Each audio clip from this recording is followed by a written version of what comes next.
تھوڑے دن پہلے حضور کے ساتھ یہ رویہ. ابو سفیان اب بے حال ہو گئے, بچے بھوک سے مرنے لگے, جانور پیاس سے مرنے لگے. ابو سفیان چھپتا چھپاتا کہنے لگا چارہ کوئی نہیں, مصطفیٰ کے پاس جانا ہی پڑے گا. ابو سفیان مدینے پہنچ گئے. جب پہنچے نا تو ابو سفیان کی اپنی صاحبزادی حضرت ام حبیبہ ام المومنین تھی, رسول اللہ کی زوجہ تھی. ابو سفیان جب آئے تو حضرت ام حبیبہ کے پاس سیدھے ان کے گھر گئے بیٹی سے ملنے. حضور کا بستر بچھا ہوا تھا. حضرت ام حبیبہ حضور کی زوجہ ام المومنین بستر بچھا ہے. ابو سفیان بیٹھنے لگے, جناب ام حبیبہ کہنے لگی ابا جی ٹھہر جائیں. وہ ٹھہرے تو بستر سمیٹ دیا. کہنے لگے بیٹی شاید تیرے گھر میں کوئی قیمتی بستر نہیں, غربت چھپانے کے لیے بستر سمیٹ رہی ہو. جناب ام حبیبہ کہنے لگی ابا تو مسلمان نہیں نہ ہوا, ابھی تیری سوچ کافروں جیسی ہے. تو یہاں آ کے کھڑا ہونا جہاں میں کھڑی ہوں, پھر تجھے رسول اللہ کی محبت کے رنگ کا پتہ چلے. تو ابھی کھڑا وہاں ہے جہاں تجھے کفر ہی کفر سنائی اور سجائی دیتا ہے. بستر اس لیے نہیں سمیٹا کہ معاذ اللہ کم قیمت تھا, میں نے اس لیے سمیٹا ہے کہ تو نجس ہے, ناپاک ہے, ابھی کلمہ نہیں پڑھتا. اور یہ اس رسول کا بستر ہے کہ جو بستر میں موجود ہوتے ہیں تو جبریل امین قرآن لے کے تشریف لے آتے ہیں. ذرا وجود اس قابل نہیں کہ یہاں بٹھایا جائے. نبی پاک صلی اللہ علیہ وسلم کی بارگاہ تک ابو سفیان آئے. ابو سفیان کہتے ہیں مجھے امید نہیں تھی, ابھی سوچ نہیں نہ بدلی تھی. کہتے مجھے امید نہیں تھی, میرا خیال تھا وہ شکوے کریں گے, شکایتیں کریں گے, وہ کہیں گے تم نے بھی تو بڑا کچھ کیا ہے نا.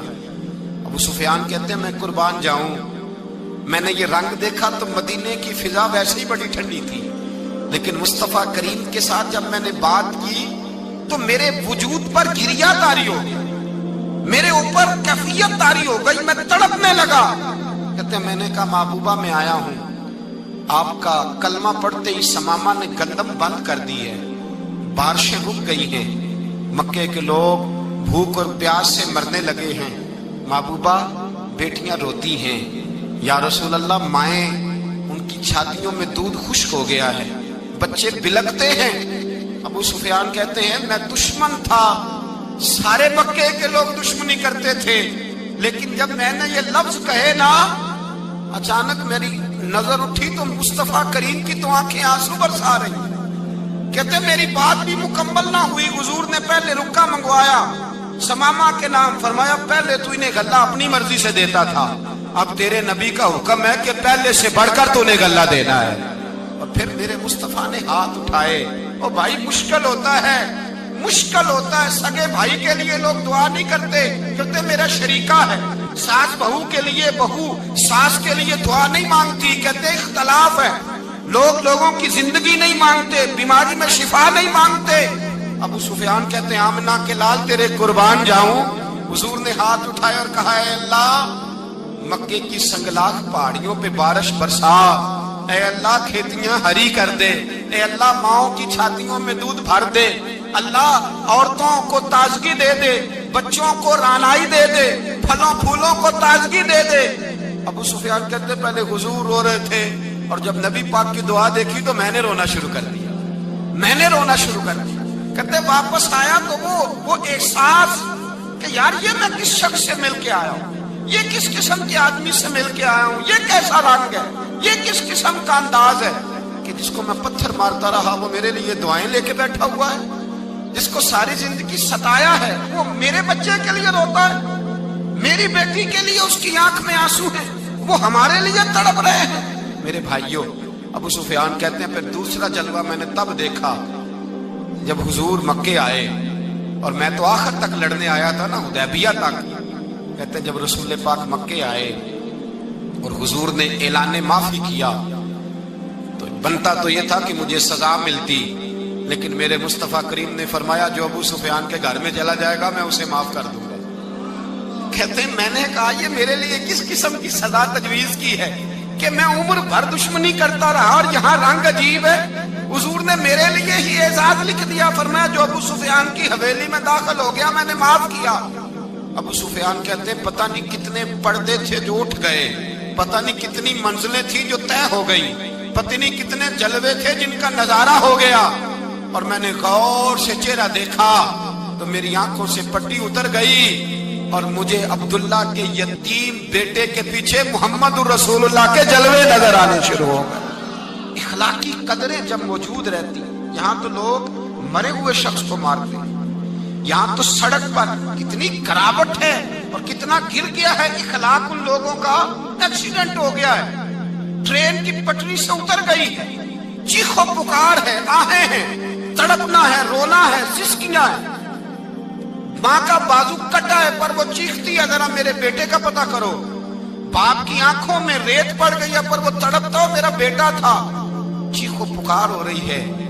پر ظلم ہے اس قوم کا کہ جو بچانے والے آئے ہیں وہ پہلے آتے ہی ان کی جیبیں ٹٹول رہے ہیں، ان کے بٹوے دیکھ رہے ہیں، گری ہوئی عورتوں کے، یہ آپ اٹھا کر دیکھیے اخبارات، عورتوں کے گری ہوئی عورتوں کے کانوں سے بالیاں نوچی گئیں اور ان کے کان تک کٹ گئے۔ یہ اس قوم کا حال ہے۔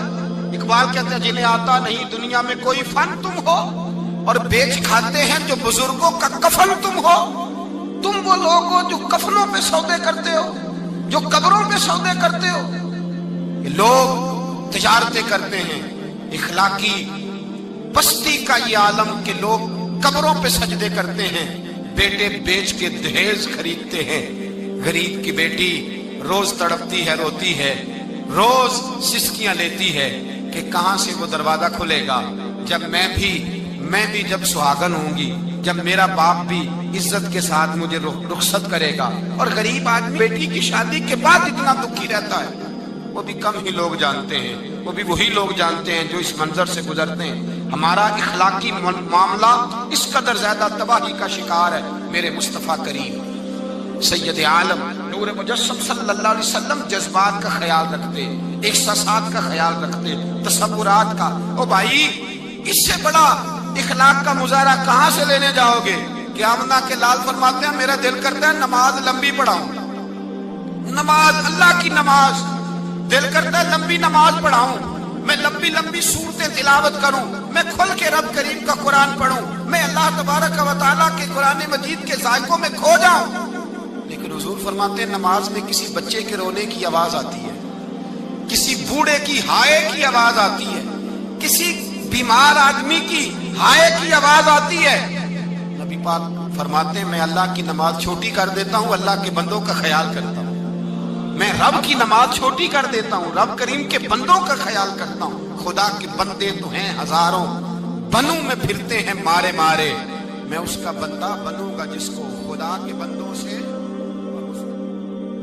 میرے حبیب کریم سید عالم صلی اللہ علیہ وسلم نے فرمایا اللہ کریم نے بندے کو، مخلوق کو پیدا کرنے سے پہلے جو تحریر سب سے پہلے لکھی تھی نا، اللہ نے اپنے پاس جو جملے سب سے پہلے لکھے تھے بندے بنانے سے بھی پہلے، وہ فکر یہ تھے کہ ان رحمتی سبقت اعلی غضبی۔